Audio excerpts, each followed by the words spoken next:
Dust clung to the horizon like a restless spirit as evening crept across the barren plains, smearing the sky in strokes of faded gold and deepening rust. The wind, sharp with the scent of dry sage, whispered across the open land, weaving through broken fence posts and the bleached bones of forgotten cattle. It was a land that demanded grit or surrender, and those who stayed learned quickly which one lived longer. Eli Mercer had never been good at surrender. He sat his saddle with the rigid stillness of a worn-out man holding himself together through sheer will, his shadow stretching long over the hard-packed earth, as if it, too, struggled to keep pace. Ahead lay Willow Bend, a town as cracked and weary as the land around it. The place was small enough for a man to ride through in a minute, but big enough to hide grudges that spanned years. Eli hadn't seen it in 5 winters, not since the night flames swallowed half the town and guilt swallowed the rest of him. Yet here he was, pulled back by the weight of a promise he'd once made with the certainty of a younger man who believed he'd never fail. Nora Hale leaned against the rail outside the mercantile, her dark hair tied back with a strip of faded calico, though the wind kept pulling loose strands to dance across her cheek. Her eyes scanned the road, guarded but hopeful, as if she were searching for something she wasn't sure she wanted to find. Nora had once been the kind of woman who laughed freely, whose voice carried the brightness of a creek running clean after spring rains. But years of loss had tempered her, reshaping her into someone quieter, sharper, and stronger in the fragile places. Inside the mercantile, 2 small figures shifted restlessly, her children, May and Tom, their faces smudged with dust but their eyes alert. They had heard stories of the man their mother once trusted, though none of the tales agreed on the kind of man he truly was. Children learned early in Willow Bend that a person could be a hero in one story and a devil in the next, depending on who did the telling. A distant rhythm thudded through the earth, faint but steady hoofbeats. Nora straightened, knuckles whitening around the rail. She felt her breath catch, caught between dread and something dangerously close to hope. The children pushed to the doorway, trying to see past her. A rider appeared over the rise, his silhouette cut against the dying light. The dust trailing behind him swirled like a ghost, refusing to settle. Nora's heart thudded with the memory of a younger Eli riding out of town, promising he'd return with justice in his hands and a future worth building. Instead, months melted into years, and silence grew where letters should have been. Eli slowed as he approached town, each hoofbeat echoing the memories he'd tried to bury. He saw the mercantile first, then the church's leaning steeple, then the saloon with its crooked sign. All of them ghosts, familiar but changed. And then he saw Nora. The sight of her nearly pulled the breath from his chest. She looked older, yes, harder in a way that life carved into those who carried more than their share, but she was still Nora, the woman whose trust had been a gift he had squandered. He dismounted with a heaviness that had nothing to do with the trail. For a long moment, they stared across the empty stretch of street that felt far wider than it ever had before. Nora's grip on the railing steadied her, while Eli fought the instinct to look away. "You came back," she said finally, her voice low, neither welcoming nor cold, just tired, as if the words themselves cost something. "I gave my word," Eli replied, though he wondered if a promise meant anything after so much time. The children stepped forward, cautiously. May tilted her head, studying him with a curiosity too bold for her small frame, while Tom stayed half-hidden behind Nora's skirt, just his wary eyes peeking out. Eli felt something twist inside him. Regret, maybe, or the ache of what might have been. He tipped his hat slightly to them, unsure what else to do. Before any more could be said, a shout split the quieting evening. Sheriff Briggs stepped out from the saloon, boots thudding against the porch boards.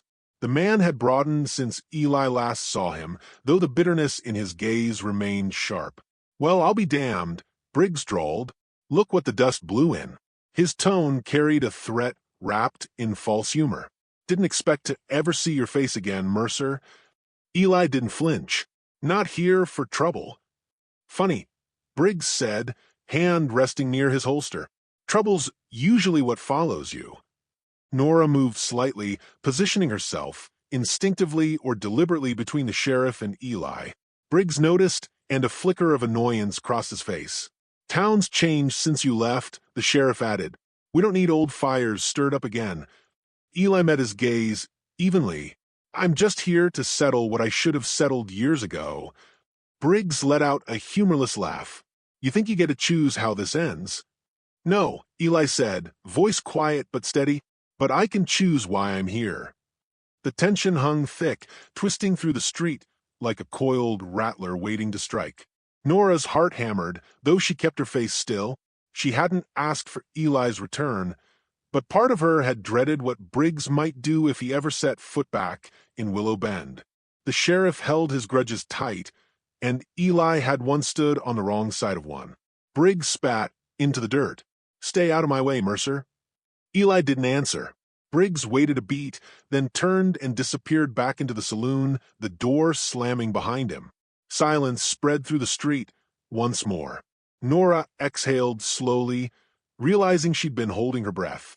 Eli stepped closer, his voice softer. "Nora, I didn't come to make your life harder."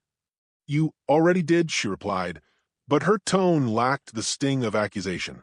It was simply the truth. He nodded once, accepting it. Then, "Let me try to make it right." Nora looked at him, truly looked, and for the first time she saw the exhaustion carved into his features, the weight he carried like an old wound that refused to heal. "You can start," she said quietly, "by telling me why you really came back."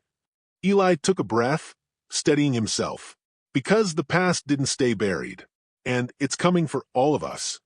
Nora felt a chill despite the warm evening air.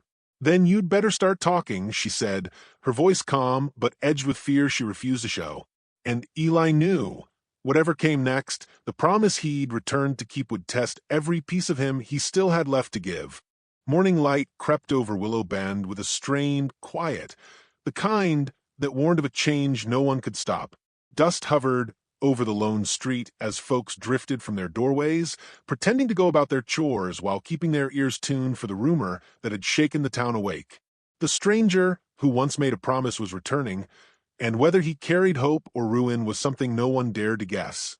Clara arranged jars on the mercantile shelves, hands steady though her chest tightened with each passing minute. She remembered the day her sister had spoken that man's name with desperate trust. She remembered the vow he made before vanishing into the wild. Clara had prayed he'd return before everything fell apart. Yet now that he was near, the mix of dread and longing twisting inside her felt almost unbearable. Sheriff Calder strode across the street with the slow, deliberate steps of a man who had survived too many years of hard judgment. His badge glinted dully under the sun, a symbol worn thin by the troubles that had plagued Willow Bend since the Harker brothers set their sights on it. Calder knew the stranger more than he liked to admit. A man like that didn't come back unless fate pushed him. And fate rarely pushed gently. Near the outskirts, Samuel Beckett guided his gelding around a broken fence, trying to quiet the knot of worry in his gut. He'd admired the stranger once, feared him too, and now couldn't decide whether the man's return meant salvation or chaos. Still, if Clara believed this rider could help the town, Sam felt bound to offer whatever support he could muster, even if his courage wavered more than he cared to show. Inside the saloon, Jonas Pike watched the morning settle through grimy windows as he nursed a cup of stale coffee. He'd only meant to pass through Willow Bend, yet trouble had a way of finding him no matter where he drifted. The Harkas had grown bolder, squeezing the town like a clenched fist, and Jonas had seen enough cruelty in his life to know where their kind would lead things. The stranger's return would either ignite a fire or put one out, but Jonas figured he'd be standing in the middle of it regardless. The sound of a lone rider approached, slow and steady. People stepped out to watch. Clara moved toward the window, breath catching when she saw the silhouette crest the rise. The rider moved with a weary purpose, dust trailing behind him like a second cloak. He carried himself like a man shaped by miles of hard road and harder choices. Hart guided his horse down the street, gaze tracking the buildings as if counting memories he never truly outran. Lines carved into his face told of battles weathered, but the resolve in his eyes remained unbroken. He had come back not because he wanted to, but because the promise he made had never loosened its grip. Calder approached him, giving a curt nod. "Hart, you've stirred up more talk than a Sunday sermon." "I'm not here for talk," Hart answered, swinging down from his saddle. "I came to finish what should have been finished long ago." Calder studied him a moment, then sighed. "Then let's pray you're still the man who can." Clara stepped from her shop, her feet moving before she had time to think. Hart turned toward her, recognition flashing in his eyes. "You're Clara," he said quietly. "Your sister spoke of you often." "She trusted you," Clara replied. "I need to know she wasn't wrong." Hart's voice softened. "I intend to prove she wasn't." Before more could pass between them, Sam rode in, dust spraying from his horse's hooves. Harkas were spotted near the canyon. "They're coming this way." His words hit the street like a hammer. People stiffened, whispers swelling into fear. Jonas stepped outside, hand resting near his holster. "If they're riding in, we best be ready." Calder motioned him closer. "We use every able gun we've got." Jonas nodded, falling in beside Hart with a familiarity neither man questioned. Hart scanned the small gathering, the fear, the grit, the flicker of defiance. Clara's determined eyes met his, and something old awakened in him, something he'd tried for years to bury beneath wandering miles. If he'd returned for her sister's memory, he stayed now for something more immediate, the living, breathing hope this town fought to keep. The street seemed to shrink beneath the tension, every sound sharpened to a point. A child peeked from behind a doorway before her mother pulled her back, fear etched across both their faces. The blacksmith paused at his forge, hammer hovering midair, the echo of metal fading as if to honor the gravity of what approached. The wind seemed to hold its breath. Hart felt the scrutiny of an entire town settle on his shoulders, a silent plea woven into every glance. Though he had never sought to be anyone's savior, he could not ignore the truth. These people had no one else left to stand for them. The promise he had carried for years no longer bound him to a memory alone.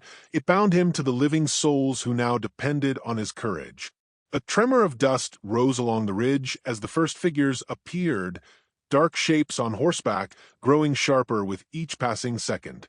The Harkas rode with the swagger of men who believed nothing could stop them.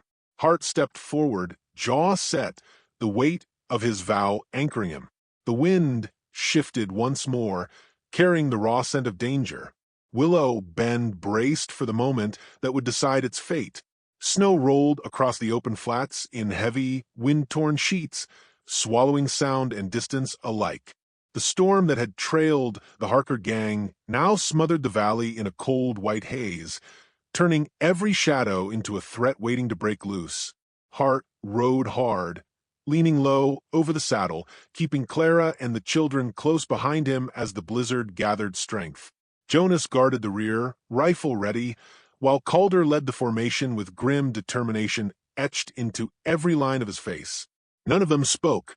Breath turned to ice in the air, and the only connection binding them together was the rhythm of hooves punching through snow that grew deeper with every passing minute. The forest they aimed for was a dark smear against the horizon, but reaching tree cover meant survival. Open ground favored the Harkas. Forest meant cover, confusion, and a fighting chance. Hart scanned the storm-blurred shapes around them, eyes narrowing at every flicker of movement. He felt the old weight in his chest, the one that always warned him when danger rode close. Fear didn't rule him, but it sharpened him. Clara rode beside him, clutching the reins with white-knuckled focus. Snow clung to her hair, the wind pulling strands loose as the cold dug mercilessly into her skin. "They're closer," Jonas called, voice cracking through the storm. "Saw movement behind the ridge. At least 4 riders." "Four's enough," Calder muttered. "Keep pushing." Hart turned just in time to see shadowed riders burst through the curtain of snow, their silhouettes ragged and aggressive. Gunfire ripped through the wind. Clara flinched but did not cry out. The children clung to her, burying their faces in her coat. Hart swung his rifle around and fired a single, sharp shot that echoed like thunder. One of the riders veered sideways and vanished into the drifting white. "Keep them moving." Hart shouted, already chambering his next round. The horses pounded forward, hooves tearing through drifts as the storm clawed at them. Branches loomed ahead, marking the edge of the forest. Relief washed through Hart, shadowed immediately by urgency. They plunged into the trees, where the storm's fury dimmed beneath the thick canopy. The forest groaned under the weight of wind, but it gave them shelter. Calder signaled for them to dismount. They pulled the children down and positioned themselves among the pines, breath coming hard. "Stay behind me," Hart told Clara, his voice low but steady. "No matter what happens." Clara nodded, gripping her brother's revolver with trembling resolve. She had never been a fighter, but fear for her children carved courage into her bones. The storm muffled the forest, wrapping every sound in a heavy veil. Then came the crunch of hooves pressing into snow. The Harker gang moved slower now, but they moved with certainty, following Hart's trail. Their leader, Vance Harker, rode at the front, gun drawn, face twisted in the cruel confidence of a man who believed the world owed him everything. "Well now," Vance called, his voice sliding between the trees, "if it ain't the man who ran from his debts, and the woman who thought she could hide behind ghosts." Hart stepped out from behind a fallen pine, rifle aimed, stance rooted. "You're not touching them, Vance." Vance laughed, a short, sharp bark. "You think you can stop me? You couldn't even save the one you promised before." Hart's jaw tightened. "I'm not losing anyone today." Vance raised his pistol, but before he could fire, Jonas let off a shot that tore bark beside Vance's head. The forest erupted. Gunfire split the air, sharp and chaotic. Snow burst upward in violent sprays as bullets ripped into the ground. Calder moved like a man born to battle, firing with precision born from years of grim necessity. Jonas covered their flank, keeping two riders pinned behind a cluster of pines. One of the Harkas broke through, lunging toward Clara. Hart spun, firing point-blank. The man dropped instantly, his weapon falling uselessly into the snow. Clara gasped, shaking, but her grip on the revolver held firm. "I'm fine," she whispered, though her knees threatened to buckle. Vance roared with rage and charged. Hart met him head-on, both men tumbling into the snow. Guns skittered away as fists replaced bullets. They crashed against the frozen ground, snow spraying with each blow. Hart felt the sharp sting of knuckles against his cheek, the burn of torn skin along his jaw. But anger fueled him. The years of regret, the guilt he had carried like a noose, the memory of the woman he'd failed before. All of it surged through him as he struck back. Vance snarled and reached for a blade strapped to his boot. He swung it upward, the steel catching the pale light. Hart grabbed his wrist, muscles straining. For a moment, the world narrowed to the edge of that blade and the cold fury in Vance's eyes. Clara saw the struggle and raised her revolver, hands shaking, heart pounding. "Hart!" she cried. Hart twisted, driving his weight into Vance. The knife dropped, clattering onto a frozen root. Hart didn't hesitate. He slammed Vance's arm to the ground and pinned him with a force born from desperation and resolve. Vance struggled, breath ragged, curses spilling from him like venom. "This ends now," Hart said. Vance spat blood, eyes burning with defiance. "You can't outrun what you are."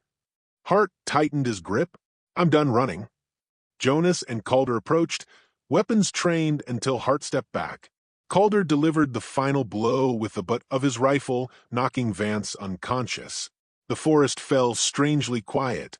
Snow drifted gently from branches above, softening the brutality strewn across the ground. Clara hurried to Hart, touching his cheek with trembling fingers. "You kept your promise." Hart looked at her, breath unsteady. "I intended to. All of them." The children ran to them, burying themselves against Clara's coat. The storm outside the forest roared on, but beneath the sheltering pines, a fragile calm blossomed. Calder bound Vance's hands while Jonas searched the fallen riders for weapons. "We'll take him back to Willow Bend," Calder said. "Let the town decide his fate." Hart nodded, feeling the ache of every bruise. Yet beneath the pain, something steadier rooted itself, a sense that the burden he'd carried was finally loosening. As they prepared to return, Clara took Hart's hand, her voice quiet but certain. "Stay with us. Willow Bend needs you." Hart met her gaze, seeing not fear, but hope. "If you'll have me," he said. Snow began to fall again, softer now, drifting gently through the trees. The storm had not broken them. Instead, it had revealed who they were and what they could become. And Hart knew their story was only beginning.